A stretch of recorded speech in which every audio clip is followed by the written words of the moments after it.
Tidak ada doa yang sia-sia. Semua doa, ingat, sepanjang kita butuhkan, pasti Allah berikan. Doa itu, sepanjang kita butuhkan, pasti akan dijawab.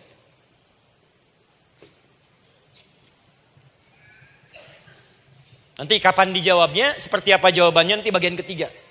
Kadang-kadang minta sekarang, dijawabnya nanti. Minta sekarang, dijawab sekarang. Ada yang mintanya A, dijawabnya B, itu yang paling dahsyat. Ya. Jadi kalau saya tanya, kalau kita berdoa, dijawab tidak oleh Allah? Ya. Itu janji Allah. Setiap orang berdoa, pasti dijawab. Nah, hanya persoalannya, seperti apa doa yang cepat dijawab itu? Apakah semua doa langsung dijawab seketika? Akankah mendapat jaminan langsung dijawab?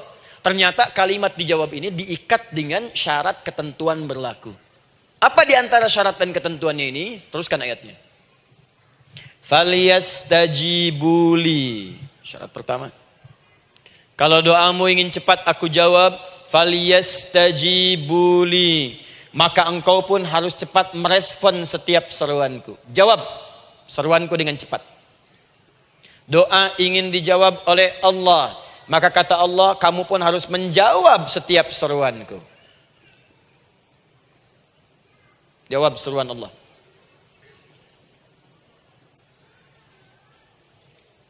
Ayo respon, adil. Maunya dapat gaji aja, kerja nggak mau. Ya? Apa ibu pikir duduk manis, santai di ruangan tengah, tiap bulan suami datang berikan uang belanja? Belum tentu. Kalau sikap tidak bagus, ya interaksi tidak mulia, maka belum tentu itu didapatkan. Maka syarat pertama kata Allah, kalau doamu ingin cepat aku jawab, maka setiap aku seru, cepatlah engkau kemudian kerjakan dan jawab itu. Jadi ternyata seruan Allah itu terkait berkelindan dengan pengabulan doa. Jadi ketika ibu diseru oleh Allah, diminta diperintahkan sesuatu oleh Allah, sebetulnya itu kunci untuk mendapatkan jawaban doa kita, Bu. Dipanggil kita, ayo cepat datang ke sini. Mau minta apa? Minta, saya kasih. Apa di antara kunci doa itu, Ustaz? Yuk kita lihat. Adalah jawaban dari seruan Allah. Apa di antara seruan Allah itu? Saya beri contoh satu misalnya. Allah perintahkan kita untuk sholat. Bahkan diseru, diingatkan 5 kali dalam sehari. Sholat. Bukankah kita diseru, Bu? Dipanggil 5 kali sehari untuk sholat? Allahu Akbar, Allahu Akbar. Ya? Diingatkan kan? Ayo ingat Allah, ingat Allah, ingat Allah, ingat Allah. Allah Maha Agung, Maha Besar semuanya. Dan seterusnya. Perhatikan baik-baik. Apa tujuan Allah menyuruh kita dalam sholat? Ternyata bukan ingin memberikan beban ruku dan sujud. Bukan sujudnya yang penting. Karena semua makhluk tidak sujud pun tidak akan menurunkan status Allah sebagai Tuhan. Allah tetap Allah, gak ada ruginya. Yang rugi kita. Ternyata ketika disuruh sujud, disuruh ruku itu, ternyata yang ditunggu itu bukan ruku sujudnya. Allah nunggu, punya masalah apa? Mau minta apa? Karena itu dalam ilmu fikih, ibu buka semua kitab fikih. Salat itu secara bahasa disebut dengan doa. Nama lain dari doa adalah salat. As-salatu hiya doa. Salat adalah doa. Karena itu semua bacaan dalam salat doa semua. Coba lihat. Baru takbir Allahu Akbar, doa iftitah. Al-Fatihah doa, Bu, jangan dikira Al-Fatihah nggak ada doanya. Nih, nanti saya berikan cepat ya. Ini highlight dulu. Highlight dulu. Dalam sholat itu ada 4 keadaan. Ingat ini baik-baik. Nanti ibu manfaatkan minimal zuhur lakukan. Ada berapa keadaan? 4. Ada 4 posisi, 4 keadaan dalam sholat. Yang kalau ibu berdoa benar, meminta di situ dengan benar, itu seketika akan dikabulkan. Seketika. 1 saat berdiri. 2 saat ruku'. 3 saat sujud. 4 sesaat sebelum salam. Berdiri, ruku', sujud, sesaat sebelum salam. Baik, sebelum saya bahas lebih jauh, saya ingin sampaikan dulu, Jadi ternyata ketika kita diminta oleh Allah menunaikan sholat, itulah cara kita memohon, Bu. Itulah waktu kita meminta. Dan dahsyatnya dalam sehari itu 5 kali ditungguin, Bu. Mana ada manusia di muka bumi ini buka pintu rumahnya 5 kali sehari cuma untuk memberikan apa yang dibutuhkan. Sesoleh-solehnya Ustadz, gak ada yang mengatakan, ayo 5 kali sehari datang aja ke rumah saya. Kalau butuh apa-apa ambil. Butuh kulkas, ambil kulkasnya. Butuh TV ambil. Gak ada begitu. Allah itu maha baiknya 5 kali sehari dipanggil. Dari subuh sampai zuhur. Kita bangun tidur aja, punya masalah enggak? Ayo minta, disuruh sholat 2 rakaat. Dan sholatnya gak usah banyak-banyak, 2 rakaat aja dulu supaya gak ada beban. Itu pun kadang-kadang masih lupa berapa rakaat kita sholat. Ya. Ayo sujud, disuruh minta, punya masalah enggak? Terus dari subuh sampai ke siang, dipanggil lagi. Punya masalah lagi enggak? Disuruh zuhur 4 rakaat. Karena waktunya cukup panjang, suruh 4. Ayo minta. Ada masalah apa? Minta sujud kita. Minta mohon. Dari zuhur ke asar, ditanya lagi, ada masalah enggak? Panggil lagi. Ke maghrib sampai ke isya sebelum tidur. Supaya tidurmu enak, masalah enggak ada. Tenang, nikmat, nyaman istirahatnya. Ada masalah enggak? Disuruh sholat lagi. Jadi kalau orang paham sholat itu kunci kebahagiaan, dia akan senang menunaikan sholat. Makanya ketika ibu bertanya, kenapa saya sholat? Dijawab oleh muadzin, hayya 'alas shalah. Ayo sholat. Kenapa sih sholat? Hayya 'alal falah. Yuk bahagia. Ayo tenang. Yuk dapatkan apa yang kamu inginkan. Falah. Jadi kalau orang paham sholat itu menyelesaikan persoalan, tentu orang akan berbondong-bondong semangat untuk menunaikan sholat. Cuman sayang segelintir orang itu menilai sholat sebagai beban. Jadi sebagai kewajiban beban saja, makanya sholatnya nggak nikmat. Karak tadi duhur, ayeuna asar deui. Tuh. Ya bagaimana doanya bisa dijawab? Anda datang pada orang, tapi datangnya dengan marah-marah. Datangnya dengan mencelanya. Ya bagaimana dia bisa memberikan kebutuhan Anda? Anda datang pada Allah dengan niat yang tidak ikhlas. Setelah itu kemudian menggunjingkannya, bagaimana bisa dijawab? Tuntutan tinggi. Tapi datang tidak membawa prestasi, ya bagaimana bisa diberi? Catat tuh, bikin status. Paham ya? Nah ini bagian pertama. Jadi cara pertama, respon kata Allah, seruan Allah. Rumus pertama sholat. Nah sekarang saya ajarkan lagi. Ini belum selesai nih Bu. Ini panjang bahasannya nih. Sampai jam berapa kita? 10 ya? Oh, banyak. Oh, mau sampai jam 5 silahkan. Saya jam 10 selesai. Ya. Lihat sini. Oke, saya punya sekitar 1 jam kurang ke depan. Saya ingin terangkan sedetil-detilnya gitu ya. Dan saya hanya menyampaikan isi Al-Quran. Quran, hadis, Quran, hadis.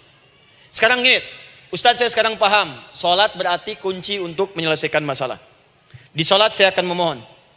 Sekarang Ustadz, bagaimana cara saya merespon sholat? Kan kata Allah, saya menyeru, respon gitu kan? Kita dipanggil sholat nih, Allahu Akbar, dipanggil. Bagaimana cara meresponnya? Sebelum minta. Awas, ibu ingin datang mengajukan proposal. Datang kepada wali kota, datang kepada gubernur, datang kepada presiden, datang kepada menteri sebelumnya. Bukankah ibu mempersiapkan diri? Penampilan ditata, proposal dibagus-bagusin, gitu kan? Yang paling hebat itu kadang-kadang malam-malam latihan depan cermin. Bapak wali kota yang saya hormati. Lihat semuanya tuh. Dan yang paling luar biasa, maaf ya, janjian jam 7 dengan Pak Wali Kota, datang jam 6 ke Balai Kota. Sekarang ibu punya janji dengan Allah. Janji itu sudah diketahui sebelum pertemuannya. Kalau tidak percaya, 5 waktu ini ibu sudah hafal Bu. Ya, bahkan disuruh ngapalin oleh Allah. Buka Quran surah ke-4. Surah ibu, surah mama, An-Nisa. Ayat 103, Quran surah 4 ayat 103. فَإِذَا قَضَيْتُمُ الصَّلَاةَ فَاذْكُرُوا اللَّهَ قِيَامًا وَقُعُودًا وَعَلَى جُنُوبِكُمْ فَإِذَا اطْمَأْنَنْتُمْ فَأَقِيمُوا الصَّلَاةَ. Lihat ujung ayatnya. Inna as-salata kanat 'alal mu'minina kitaban mawquta. Sungguh semua waktu salat itu telah ditetapkan waktunya bagi orang beriman. Itu terjemahan biasa.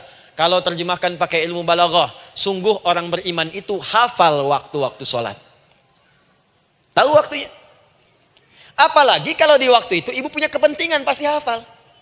Kalau ibu benar memprioritaskan sholat dan menilai sholat sebagai solusi hidup, menilai sholat sebagai kebutuhan, ibu pasti akan hafalkan itu, Bu. Nih ya, ibu dapat bagian arisan nih. Bulan ini misalnya. Dan memang bagian jatah ibu, demi Allah saya katakan, sebulan sebelumnya ibu sudah hafal tanggalnya kapan. Bahkan di kalender tuh diwarnain. Papa, bagian mama nanti bulan ini. Tuh. Dicatat semua, di tempat siapa, jam berapa, datang dengan penuh keceriaan dan kebanggaan. Luar biasa. Hanya untuk urusan dunia, yang itu habis gitu. Jika dia tidak meninggalkan ibu, ibu yang meninggalkan dia duluan. Sekarang 5 kali sehari semua diberikan, bahkan lebih daripada dunia dan seisinya. Harusnya sih wajarnya dihafalkan waktunya dan ibu hafal. Ayo, subuh jam berapa sekarang? Lihat sini, bukan ke atas. Ditutup tuh. Tuh, sana tuh. Subuh jam berapa? Ayo ngelihat ke sana, 4:43. Zuhur jam berapa? Tuh, asar. Maghrib, isya. Itu kan kunci ibadah. Dan kunci ijabah, kunci ibadah, kunci ijabah. Di situ ada pengabulannya. Ini gimana mau minta, waktu permintaannya aja nggak hafal. Gimana mau bermohon, datangnya aja telat. Karena itu, bagaimana cara merespon seruan Allah? Diaturlah di Quran surah kedua ayat 152. Paling kanan sebelah bawah. Quran surah kedua ayat 152. Ibu masih ingat? Bukankah sholat disebut sebagai zikir? Masih ingat? Ya, di surah ke-20 ayat 14. Wa aqimis sholata lidzikri, tunaikan sholat sebagai zikir kepadaku. Sekarang lihat ya. Lihat ketentuan Allahnya. Kalau ibu dipanggil untuk sholat, dipanggil untuk zikir, cepat respon. Ibu cepat respon, Allah pun akan cepat merespon permintaan ibu. Lihat kalimatnya. Fadhkuruni adzkurkum. Fadhkuruni adzkurkum. Kalian mengingat saya, maka saya pun akan ingat dengan kalian. Kalian zikir kepada saya, ingat saya, kata Allah, maka saya pun akan ingat kalian. Di antara makna zikir, salat. Jika ibu salat mengingat Allah dengan cepat, maka Allah pun akan cepat mengingat kita. Contoh.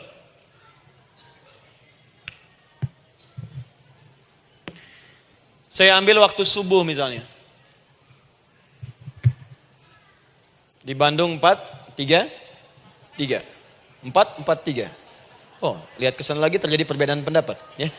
Ada yang 4-3-3, ada yang 4-3-4, ada yang 4-3-5 dan seterusnya. Yang ambil tengah-tengah lah, 4-3-5 misalnya. Kalau 4-3-5. Lihat sini, fokus. Allahu Akbar, Allahu Akbar. 4-3-5. Dipanggil salat, diseru.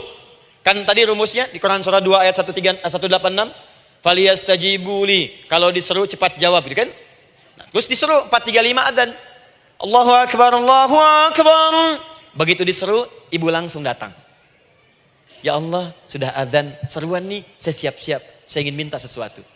Nah, orang yang datang saat dia diseru Allah, dia pun datang kemudian untuk menyerunya, maka Allah pun akan menjawab apa yang ia mohonkan saat ia bermohon kepadanya. Perhatikan. Dipanggil oleh Allah lewat suara muadzin. Allahu Akbar, dia merespon cepat, siap salat. Maka dia pun ketika memanggil Allah, seketika Allah pun akan jawab padanya. Sesuai dengan kadar responnya. Dipanggil saat itu, dia menjawab. Maka Allah pun akan ingat kepadanya hanya saat dia memanggil saja. Di saat panggil, diingat. Panggil, diingat. Jelas? Ini yang hebat. Dipanggil 4-3-5. Allahu Akbar, Allahu Akbar. Dia sudah ingat dari sejak jam 3 lewat 45. Dia bangun jam 3. Bisa. Padahal belum dipanggil. Datang. Bahkan Masya Allah. Melakukan warming up dulu. Tahajud. Istighfar. Baca Al-Quran sebelum dipanggil. Masya Allah Bu. Ibu mau datang misalnya ke istana. Janjian jam 7, datang jam 6. Di situ ibu kerjakan yang baik-baik dulu. Wah, lihat. Terus kelihatan CCTV kan. Wah, ini orang bagus banget nih. Mulia, bagus. Sampah diambilin, disapu. Kelihatan. Itu ibu belum datang pun udah dipanggil duluan. Ada orang yang belum dipanggil sudah datang menghadap Allah. Tahajud dia, zikir dulu, istighfar dulu. Ini orang, maaf ya, walaupun dia belum memanggil Allah, Allah sudah menyelesaikan semua persoalannya. Di orang-orang yang selalu ingat kepada Allah, walaupun Allah dalam waktu tidak memanggilnya, maka Allah akan mengingatnya sekalipun orang ini belum bermohon kepadanya. Maka ibu nanti akan temukan orang-orang yang langsung diselesaikan persoalannya oleh Allah bahkan sebelum dia bermohon kepadanya. Ada orang yang seakan gak punya masalah, Bu. Bukan gak punya masalah, sebab setiap dia punya masalah, masalahnya diringankan oleh Allah. Seakan-akan gak ada beban. Ini indah hidupnya. Enak. Butuh sesuatu, sebelum nyari, datang. Ada persoalan, senyum dikit, selesai. Orang macet mengeluh, bikin status, dia macet malah senang. Dan hatinya dilapangkan oleh Allah. Bayangkan ada janji rapat jam 9, setengah 9 masih macet. Diprediksi di Google akan sampai 2 jam lagi. Yang lain mengeluh, telepon sana, telepon sini, ini. Dia enggak aja, lapang aja. Alhamdulillah ya Allah kasih macet. Morotal, saya mau dengerin surah Al-Baqarah. Buka, hafalin. Partnernya nelpon. Sampai di mana akhi? Ini sampai di surah Al-Baqarah ayat 186. Tidak ada yang sia-sia dari Allah. Sabar ya di sana. Ya, atau kita bisa koneksikan dari sini apa yang bisa saya selesaikan sekarang di sini sehingga sampai sana kita tinggal kesimpulan saja. Tenang hatinya. Gak ada berasak, berusuk, gelisah gini, telepon sana sini, klaksonin. Dasar lampu merah, lama, birunya sebentar. Padahal biru nggak ada, yang ada hijau kan. Jadi kalau sudah begitu enak, Bu. Yang perempuan ada di Quran Maryam. Maryam kan perempuan. Dan Maryam itu bukan nabi, bukan rasul. Ingin memberikan pesan kepada ibu, perempuan dimanapun. Tidak harus jadi nabi supaya doa cepat dikabulkan. Tidak harus jadi rasul. Ini Maryam bukan nabi, bukan rasul. Tapi dia ini luar biasa. Sebelum dipanggil, udah datang. Zikirnya tak terlukiskan. Mohon kepada Allahnya luar biasa. Menjaga diri dari hal yang dilarang oleh Allah. Apa hasilnya? Sebelum diberikan bahkan oleh pamannya, sudah ada kebutuhannya. Quran surah ketiga ayat 37. Kullama dakhala 'alaiha Zakaria al-mihraba wajada 'indaha rizqa. Setiap pamannya mau memberikan kebutuhan Maryam sudah ada di dalamnya, Bu. Sudah ada. Itu luar biasa. Mau makan, makanan ada. Mau anggur, anggur ada. Ya. Wah, itu luar biasa, Bu. Jadi bermohon bahkan sebelum waktunya. Sentuhlah ia tepat di hatimu, maka ia akan jadi milikmu untuk selamanya. Wah. Nah, itu doa tuh. Aduh, mana-mana. Paham? Tuh. Ini kalau yang standar-standar saja itu biasa. Maka datang sebelum waktunya. Datang. Atau datang pas dipanggil. Standar. Jadi kalau 4.35 adzan, Allahu Akbar, Allahu Akbar. Ibu bangun. Siap sholat, siap sholat. Itu standar. Yang dulu bahagia. Naikin lagi levelnya. Yang celaka itu ya ini nih.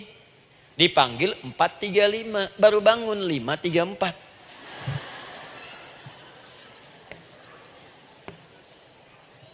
Sholat subuh belum, nuntutnya udah banyak. Ya Allah, kurang apa lagi aku bermohon kepadamu. Sudah aku meminta sekarang, sholat subuh aja belum. Jadi mana keadilannya? Jadi yang pertama, respon seruan Allah, disitulah Allah pun akan cepat merespon apa yang kita kemudian butuhkan. Jadi yang pertama lewat sholat ya Bu ya. Ingat sholat. Dan sholat itu tadi dari 4 posisi saya ajarkan yang pertama saja satu. Supaya nggak terlampau panjang ya. Berdiri Bu. Saya ajarkan satu. Setiap ibu dalam keadaan berdiri. Dan membaca Al-Fatihah. Pada kalimat Iyyaka na'budu wa iyyaka nasta'in. Ingat pada kalimat Iyyaka na'budu wa iyyaka nasta'in. Maka sertakanlah di hati kita. Apa persoalan yang dirasakan untuk bermohon kepada Allah. Saya ajarkan cepat. Kalau ibu mau belajar lebih detail, ikuti kajian kami di fikih sholat. Sifat sholat Nabi SAW. Nanti saya terangkan semua dalilnya. Insya Allah sepanjang yang saya ketahui. Baik. Dasarnya ini. Dasarnya. Quran surah ketiga. Ayat 38 sampai 39. Dan dikuatkan nanti di hadis qudsi. Ibu kenal Nabi Zakaria? Ya kenal ya. Ya selamat lah Bu. Alhamdulillah. Episode ke-15 kenal Nabi Zakaria. Luar biasa. Alhamdulillah. Nabi Zakaria punya persoalan. Sudah berumah tangga. Belum ada keturunan. Fisiknya sudah letih. Rambutnya sudah memutih. Dan mohon maaf istrinya divonis monopos dan mandul. Secara medis klinis. Apa yang beliau kerjakan? Sholat. Dalam sholatnya bermohon kepada Allah. Perhatikan permohonannya. Qala rabbi habli min ladunka dzurriyyatan thayyibah. Ya hunalika da'a Zakaria rabbah. Qala rabbi habli min ladunka dzurriyyatan thayyibah. Innaka sami'ud du'a. Ya Allah, aku bermohon kepadamu, anugerahkan aku keturunan. Semua mengatakan aku gak mungkin punya keturunan. Hanya engkau yang tidak punya batas dalam pemberian. Engkau pasti mendengar doa saya. Kalau pada yang maha mendengar tidak mengabulkan juga, lantas kepada siapa lagi aku mesti memohon? Doa ini dipanjatkan oleh beliau dalam keadaan sholat. Sedang berdiri dalam sholatnya. Jadi ibu maaf ya, tolong jangan salah berpikir. Semua nabi dan rasul, orang soleh sebelumnya itu sholat. Cuma kita lebih sempurna gerakan dan jumlahnya. Sempurna. Orang dulu sholat. Nabi Musa sholat. Quran surah 20 ayat 14. Nabi Isa sholat. Quran surah 19 ayat 31 sampai 33. Nabi Ismail salat. Quran surah 19 ayat ke-55. Semua salat. Salat. Nabi Zakaria saat punya masalah salat. Dalam berdirinya minta dalam salatnya. Dari mana Ustadz tahunya beliau minta dalam berdiri dalam salat? Ayat 39-nya baca. Quran surah ketiga ayat 39. Fanadatul malaika, maka doanya itu dijawab oleh Allah. Datang malaikat menyampaikan jawaban. Wa huwa qaimun yusalli fil mihrab. Sedangkan beliau masih berdiri dalam salatnya di mihrab. Masih berdiri dalam salat. Salat. Di dalam salat itu minta. Makanya semua bacaan salat itu permintaan isinya. Dan dikabulkan oleh Allah. Anallaha yubashshiruka bi Yahya. Allah kasih kabar gembira, engkau akan punya anak, langsung namanya dari Allah Yahya. Artinya hidup. Yang mustahil menurut manusia, lahir dari rahim seorang perempuan yang divonis monopos dan mandul menurut medis, kata Allah tidak ada yang mustahil bagiku, lahir dan hidup dia, Yahya. Kapan terjadinya? Sedang sholat. Kapan saat sholatnya? Berdiri. Nah yang paling menarik bu, umatnya Nabi Muhammad SAW ditunggu oleh Allah 5 kali dalam sehari dan dimintakan sebelum sholat untuk menyiapkan permohonannya. Maka turunlah Quran surah kedua ayat ke-45. Ibu lihat ayatnya. Wasta'inu bis-sabri was-shalah. Bahkan ditegaskan lagi di Quran surah kedua ayat 153. Paling kanan sebelah bawah. Ya ayyuhalladzina amanu ista'inu bis-sabri was-shalah. Yang pertama enggak pakai panggilan iman. Wasta'inu, kata Allah, hey, kalau kamu punya masalah, jangan mengeluh, jangan berkeluh kesah, jangan terlampau banyak gelisah, cepat siapkan dirimu untuk menunaikan sholat. Siapkan permohonanmu, minta kepada aku lewat sholat. Kalau belum yakin, disebutkan imannya. Ya ayyuhalladzina amanu, hei orang-orang yang masih merasa punya iman, katanya punya iman. Jadi kalau ibu nggak mau minta lewat sholat, dipertanyakan imannya. Kamu punya iman nggak? Kata Allah, yakin nggak dengan saya? Kalau punya masalah jangan mengeluh. Datang pada saya minta. Lewat sholat, saya panggil sholat minta. Kalau masih merasa punya iman. Tuh, iman kita tuh dipertaruhkan di situ. Nah sekarang, saya berikan rumus bahasanya. Allah memanggil kita dengan bentuk jama, perintah jama. Wasta'inu, wasta'inu. Itu bentuk perintah. Wasta'inu, bentuk perintah.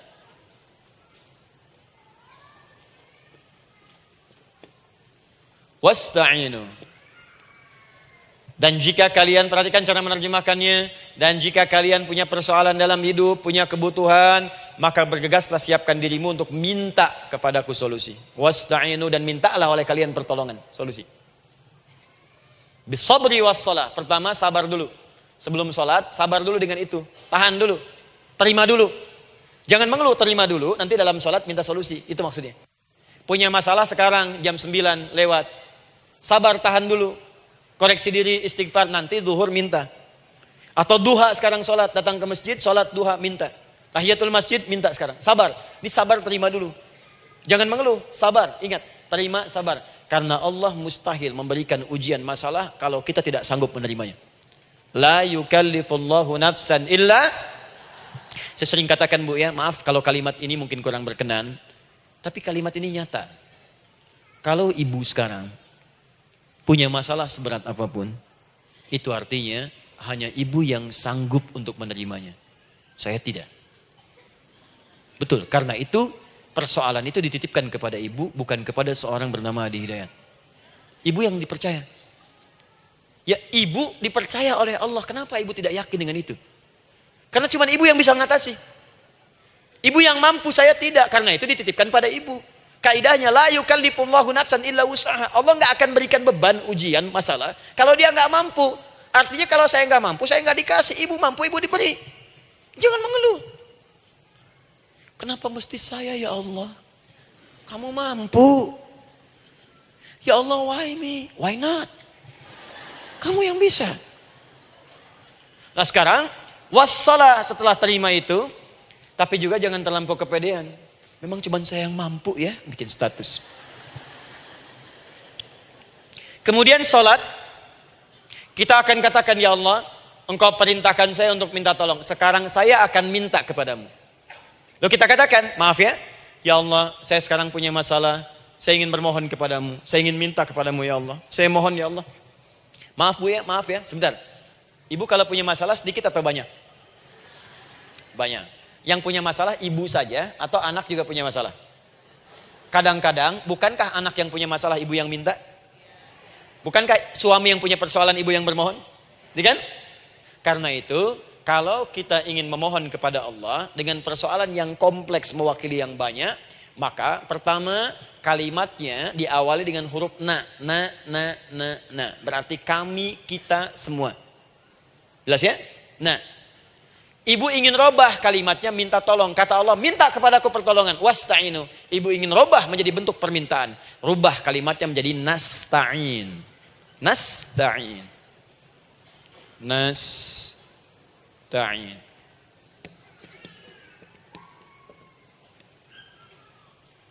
Wasta'inu nasta'in. Minta kepada siapa tadi? Allah. Boleh minta kepada selain Allah? Tidak. Hanya kepada Allah saja?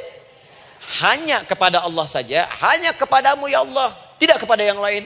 Maka kalimatnya menjadi iyyaka. Iyyaka. Hanya kepadamu saja ya Allah. Engkau berjanji, kalau ada masalah minta aku berikan. Sekarang hanya kepadamu saja ya Allah, aku bermohon.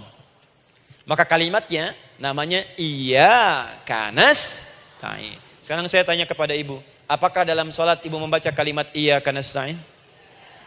Tuh. Saya mau tanya, ibu bacanya saat ruku atau saat sujud? Berdiri. Gak ada orang ruku baca kalimat ini. Allahu Akbar. Iyyaka na'budu wa iyyaka nasta'in. Berdiri. Iyyaka na'budu wa Nah, sekarang saya bacakan hadis qudsinya. Tersambung dari Nabi sallallahu alaihi wasallam. Qala Rasulullah sallallahu alaihi wasallam, qala Allah azza wa jalla. Allah langsung yang berfirman lewat hadis qudsi. Perhatikan bahasanya. Qasamtus shalah baini wa baina 'abdi. Saya bagi dalam salat itu dua bagian, antara hak aku dan hak hambaku. Wali 'abdi ma sa'ala. Dan jika benar hambaku menunaikan kewajibannya dengan baik, menjaga hak-hak aku, maka pada saat itu apapun yang dia minta dalam salat aku akan berikan. Apapun. Kapan itu terjadi? Perhatikan kalimatnya. Idza qala al-'abdu, kalau hamba mulai membaca dalam salatnya, alhamdulillahi rabbil alamin. Alhamdulillahi rabbil alamin. Qala Allah azza wa jalla, seketika Allah menjawab, hamadani 'abdi, hambaku sedang memujiku. Ibu ingat baik-baik Bu ya. Ingat baik-baik. Setiap ibu baca Al-Fatihah dalam salat itu Allah memperhatikan dan menjawab bacaan ibu. Tadi masih ingat ketika saya katakan wa idza sa'alaka 'ibadi anni fa inni qarib, Allah itu dekat. Ya. Wa idza qala al-'abdu ar-rahmanir rahim, kalau hamba melanjutkan ar-rahmanir rahim, qala Allah azza wa jalla, Allah langsung menjawab athna 'alayya 'abdi, hambaku sedang menyanjungku. Wa idza qala al-'abdu maliki yaumiddin, ketika hamba berkata maliki yaumiddin, qala Allah azza wa jalla, Allah menjawab majjadani 'abdi, hambaku sedang mengagungkanku. Sekarang perhatikan kalimat ini. Wa idza qala al-'abdu, jika seorang hamba berkata, iyyaka na'budu wa iyyaka nasta'in, ya Allah, sekarang hamba sholat ibadah atas perintahmu. Dan hamba minta ya Allah, hamba punya masalah, hamba punya persoalan, dan kau janjikan minta dalam sholat. Qala Allah azza wa jalla, Allah jawab, hadza baini wa baina abdi, inilah perjanjian aku dengan hambaku. Wali abdi, kalau hambaku benar sholatnya sampai bacaan ini, masalah apapun yang dia minta sekarang aku akan kabulkan. Dalam berdiri. Cuman sayang, Kadang-kadang dalam keadaan ini banyak yang tidak minta. Maka caranya saya sampaikan yang pertama, kalau ibu sudah sampai ke bacaan ini, iyyaka na'budu wa iyyaka nasta'in, sertakanlah dalam hati ibu. Gak usah dilafadzkan. Sertakan ibu punya masalah apa. Atau secara umum minta solusi. Minta. Nabi itu kalau sholat, Nabi SAW kalau sholat, itu kalau baca ayat-ayat Quran, itu seringkali berhenti bu. Sering berhenti. Kalau dalam ayat doa, beliau berhenti, mohonkan dengan baik. Kalau ayat-ayat surga, minta supaya umatnya ke surga. Ayat-ayat neraka, mohon supaya umatnya dibebaskan dari neraka. Minta. Kesaksiannya banyak. Hudzaifah al-Yamani pernah sholat di belakang Nabi, begitu. Abdullah bin Mas'ud radhiyallahu ta'ala anhu sholat di belakang Nabi, begitu. Ubay bin Ka'ab radhiyallahu ta'ala anhu sholat di belakang Nabi, begitu. Di kesaksian mereka sama semua. Makanya seringkali itu nggak sadar, enak sholat dengan Nabi itu. Nyaman. Kalau baca ayat surga seakan-akan pengen cepat ke surga. Kalau baca ayat doa berdoa, jadi nggak sadar. Rakaat pertama 100 ayat aja Al-Baqarah. Ya, kadang-kadang lewat ke Ali Imran. Pernah rekornya 5 juz 4 halaman. An-Nisa ayat 176 baru berhenti. Ya walaupun besoknya nggak pada ikutan lagi. Ya, karena merasa ini kapan rukunya gitu. Sekarang atau nanti, sekarang atau nanti. Tapi enak. Nah saya ajarkan satu hal. Kalau kita sampai pada bacaan Al-Fatihah tadi, jeda sejenak bu, rasakan itu, minta. Minta. Setelah itu Allah ajarkan satu lafaz. Kalau lafaz ini benar dibacakan oleh ibu, benar dibacakan, maka seketika doa akan dijawab. Langsung dikabulkan. Apa bacaan itu? Nanti dalam pelajaran selanjutnya kita akan bahas ya, insya Allah.